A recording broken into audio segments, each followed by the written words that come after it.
C'était le 15 octobre 2009. Aucun des salariés de France Télécom à Lannion n'a oublié ce jour. Pour la seconde fois, en quelques semaines, ils apprenaient qu'un de leurs collègues venait de mettre fin à ses jours. Très vite, le bruit a circulé dans les bureaux, dans les couloirs, qu'on avait un collègue qui s'était suicidé. Donc après, ça s'est fait tout naturellement.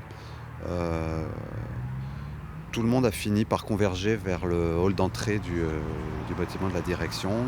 Voilà, donc il y avait un grand moment de solidarité, besoin de parler, de conjurer un peu le choc, la chose qui nous tombait dessus, quoi.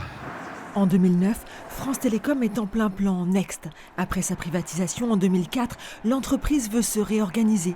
Supprimer en France 22 000 postes sur 120 000, 1 sur 5. À Lannion, 325 emplois sont menacés.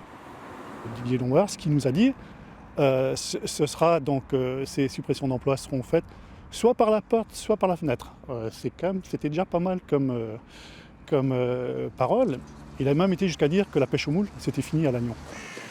Ce jour de 2009, c'est le 25e suicide dans l'entreprise. Il y en aura 35 en moins de 2 ans. Le PDG de France Télécom, Didier Lombard, qui vient d'évoquer la mode des suicides, se déplace à Lannion. Évidemment, le temps est au recueillement. Je crois que plus que jamais, il faut que nous accélérions l'ensemble des mesures que nous prenons pour sortir de cette spirale infernale.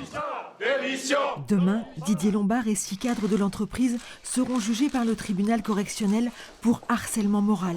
Ils sont accusés d'avoir mené une politique visant à déstabiliser les salariés. La condamnation pénale, c'est très très important au niveau symbolique et surtout c'est un message que la société adresse aux patrons des grandes entreprises, qu'il n'est pas possible dans un pays, dans une démocratie, d'avoir des pratiques scandaleuses en matière de management, quoi, voilà, et qu'on ne peut pas tuer les gens impunément.